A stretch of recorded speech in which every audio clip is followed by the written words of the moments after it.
Nesse domingo do dia 29 de março, nós temos a Paixão de Cristo, é a liturgia. É um tema muito longo, então eu resolvi apenas colocar nesse vídeo algumas coisas que você precisa saber, que não são muito comentadas, né? São detalhes que normalmente não se vê. Não está toda a questão da Paixão de Cristo, por isso não o vídeo ficaria muito longo. Começamos com o julgamento de Jesus e as mentiras desse julgamento. Então eu contarei tudo isso só para que vocês entendam que não foi fácil para os judeus decidirem sobre Jesus. A situação, de fato, era altamente delicada, complexa e exigia uma solução bastante radical, drástica. Caifás, que eu vou já falar sobre ele daqui a pouco, com o apoio do Sinédrio, entenderam que com o sacrifício de Jesus, os romanos e os judeus aliados deles se acalmariam e quando tudo estivesse resolvido, ou seja, com a morte de Jesus, a ordem, entre aspas, né, seria restaurada e Israel continuaria sobrevivendo tranquilamente. Temos que lembrar que Israel, que a Judéia nesse momento, o governo de Roma, do Império Romano. Então ficou claro que não calcularam direito as consequências dos seus atos. Certamente Caifás se baseou no princípio político que diz que o bem público é preferível ao bem particular, né? Sem importar quem estivesse sendo julgado. Se ele era inocente ou culpado, não interessa. O interessa é que o bem público se preservasse. Para ele, Caifás, a segurança nacional justificaria a condenação de Jesus Cristo. Quando a gente lê em Romanos, a gente vê a falsidade de Caifás.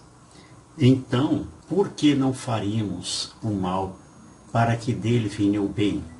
Expressão que os caluniadores falsamente nos atribuem. É justo que esses tais sejam condenados. Olha aí. Searching the sculpture to find where you are. All of the blind men in the dark follow you. Do you know where you go? Caifás, ele poderia ter profetizado ouvindo vozes no plano espiritual, né? Como se fosse assim um oráculo de Deus. Tivesse ouvido de Deus, olha, faça isso assim assado. De fato, gente, os rabinos julgavam receber, por meio de uma experiência mística, mensagens via Urim Tumim. Você não sabe o que é isso, né? Vou lhe explicar. Então, por causa disso, certas autoridades eclesiásticas se declaravam verdadeiros profetas. Então, esclarecendo aos que nunca ouviram falar nesse termozinho Urim Tumim, elas são as pedras que os grandes sacerdotes usavam no peitoral, né, de suas vestes sacerdotais. Quando, durante as manipulações, né, parecido assim com um jogo de dados, ambos os lados surgiam como Urim era luz, né, igual luz, a resposta era negativa. Mas se ambos os lados exibiam Tumim significa ser perfeito, a resposta seria positiva.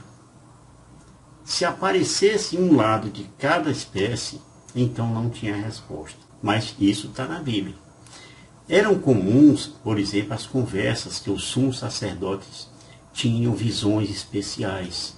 Aí eu vou colocar uns textos aí para você ler depois, para não ficar muito longo o vídeo, né? Isso aí está em Êxodo, Levítico, Números, 1 Samuel e Esdras. Tá certo? Nós vamos falar agora quando Pilatos falou para Jesus: não estais ouvindo de quantas coisas eles te acusam? Jesus foi condenado à morte antes mesmo do seu julgamento. Já estava condenado, ali era só um teatro.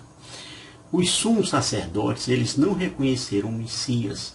Eles não perceberam o tempo em que foram visitados.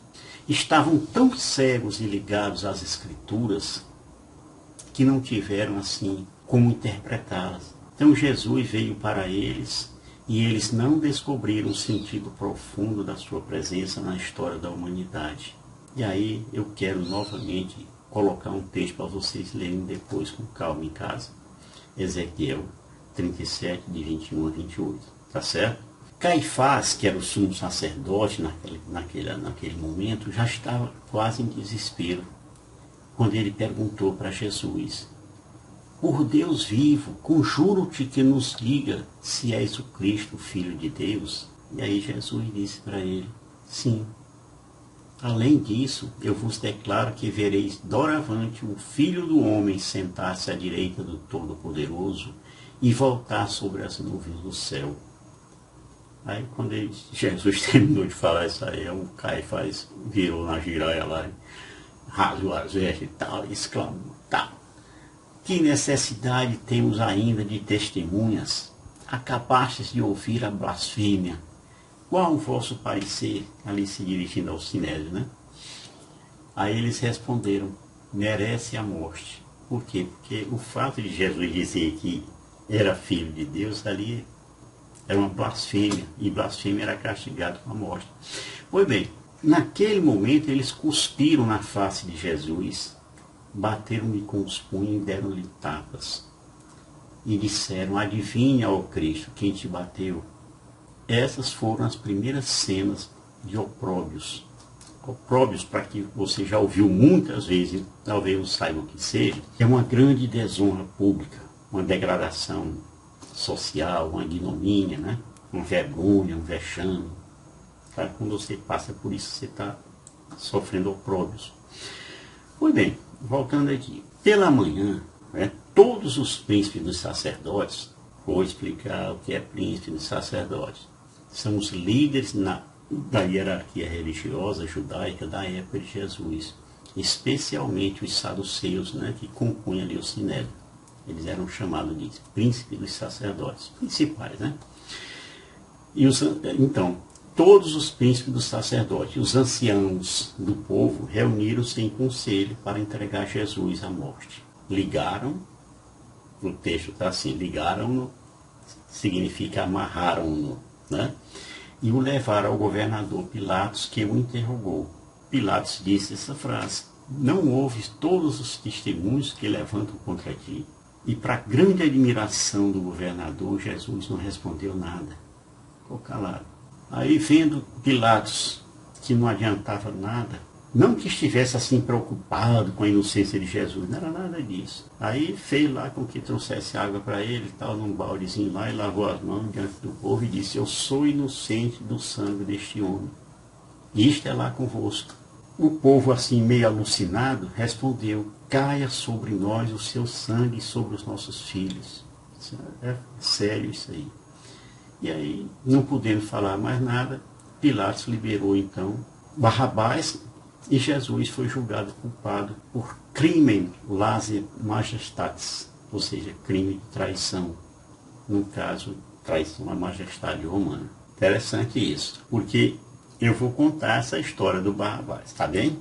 Quem que vós quereis que eu vos solte?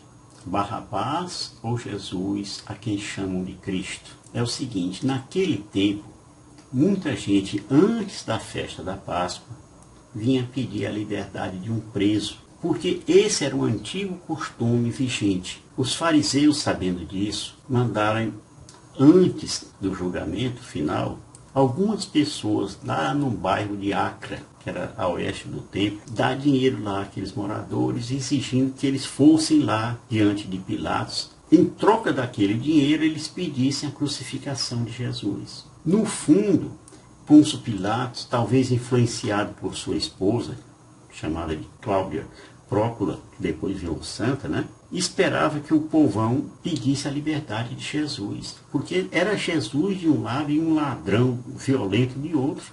Mas o povo ali, por causa da grana que receberam, né, pediram pela libertação do fascínora, do Zelote Barrabás. Se você não sabe, eu vou explicar agora. Zelote era um grupo político e religioso judaico muito radical, caracterizado pelo zelo extremo à lei de Deus e pela resistência armada contra a dominação romana lá na Judeia. O nome Zelote significa seguidor zeloso. Alguns zelotes eram conhecidos como sicários. Sicário é matador de aluguel. E usavam violência extrema, tipo assim, assassinatos até contra os próprios judeus que colaboravam com os romanos. Entre os apóstolos de Jesus tinha um que era o Simão, o Zelote. Depois você veja aí. Vamos falar aqui sobre Barrabás. Quem era Barrabás? O seu nome verdadeiro era Bar-Abá. Bar significa filho de, né? Então, Bar-Abá significa filho de pai nobre. Ele era desordeiro, violento, revoltado, né? Ele era natural de Jope, ou Jafá, hoje, né? Isso aí era uma cidade portuária de Israel. Ela ficava a 60 quilômetros a noroeste de Jerusalém. Essa cidade é conhecida pelas histórias, né, de Jonas, né? Jonas esteve por lá, e também de Pedro, né? Quando Pedro ressuscitou a Dorcas, né? Que é a chamada Tabita, né? E também nessa cidade de Jope é que apareceu aquela visão daquela toalha para Pedro, né? Dizendo assim, come e tal. E Pedro disse, não, Senhor, isso aqui é impuro. Sabe? Não torne puro aquilo que eu estou santificando. Entendeu? Sabemos também que a profissão de Barrabás era remador de bodes. Mas por não ter recolhido lá os impostos para os romanos, que eram muito pesados os impostos, ele perdeu tudo aquilo que ele tinha. E até o bote dele foi nessa jogada aí. Aí o homem zangou-se mesmo. Então, por causa desses prejuízos, ele terminou como um assaltante nas estradas. Ele ia para as estradas e ficava assaltando as pessoas que passavam. O bicho era ruim mesmo, era terrível. Após a pergunta de Pilatos, para aquele povão que estava ali, né? Como se fosse assim um julgamento popular, num primeiro momento, poucas vozes gritaram sem entusiasmo que o nome seria Barrabás a ser solto. E aí Pilatos foi chamado por um criado da sua mulher, Cláudia, né?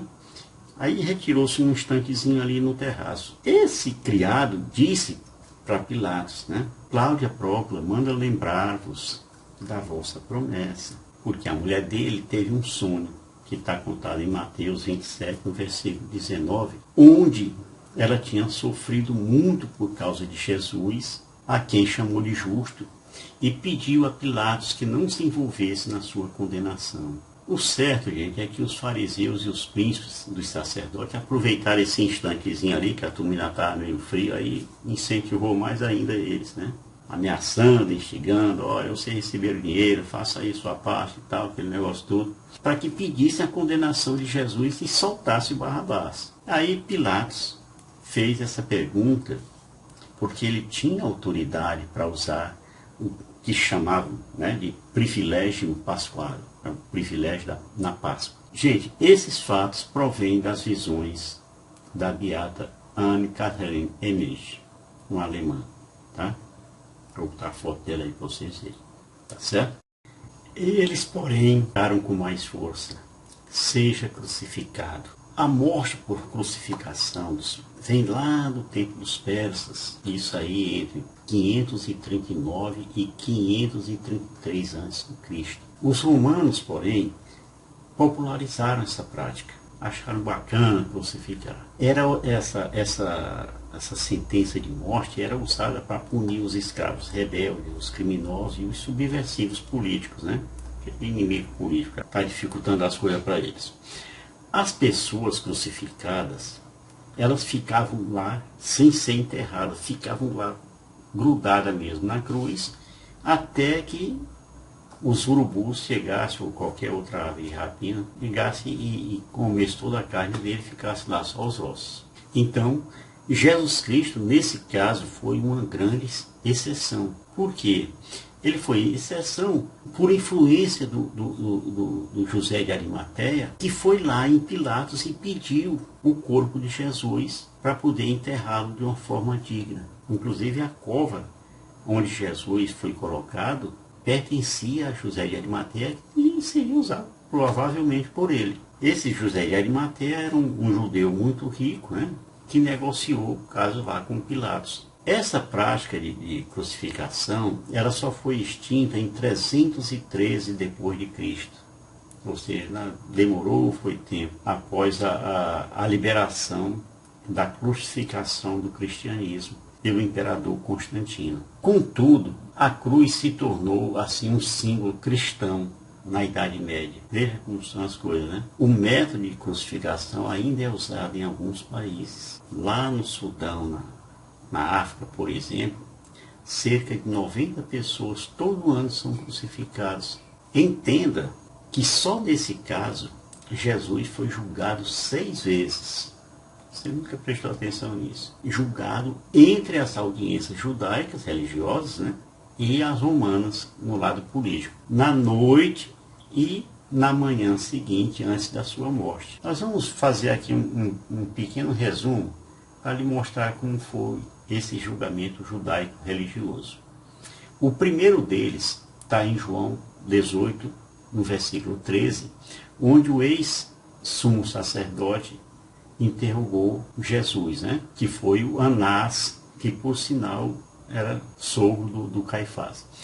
O segundo julgamento religioso ocorreu em Mateus 26, no versículo 57, quando o sumo sacerdote em exercício, que era o Caifás, acusou Jesus de blasfêmia. E o terceiro julgamento religioso ocorreu no Sinédrio. Sinédrio é o conjunto desses sumo sacerdote. Lá tinha lá 12 pessoas que decidiam religiosamente as coisas.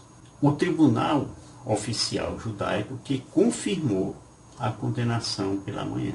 Agora vamos falar aqui dos 3 julgamentos políticos feitos pelos romanos, né? O quarto julgamento, no caso, veio de Pilatos. Está em Mateus 27, no versículo 2, que foi o primeiro interrogatório perante o governador romano, que não viu ali crime nenhum. O segundo, o quinto julgamento, no caso político, né, veio de Herodes Antipas. Está em Lucas 23, no versículo 7. Jesus foi enviado a ele, que também o interrogou e até mesmo zombou de Jesus. O sexto julgamento, o terceiro político, né, vem em Lucas 23, no versículo de 11 a 25. Esse é o último julgamento. Pilatos cedeu e condenou Jesus à morte. Esses processos foram marcados, todos eles, por irregularidade, julgados assim durante a noite e sem um juízo principal, imparcial. Ali foram considerados um dos maiores erros jurídicos de todos os tempos, na história toda. E é isso aí, irmãos. A minha intenção foi trazer ao conhecimento de vocês um pouco do que envolveu a paixão de Cristo. Eu peço, participem da missa, que os padres acrescentarão muito mais detalhes nesse momento.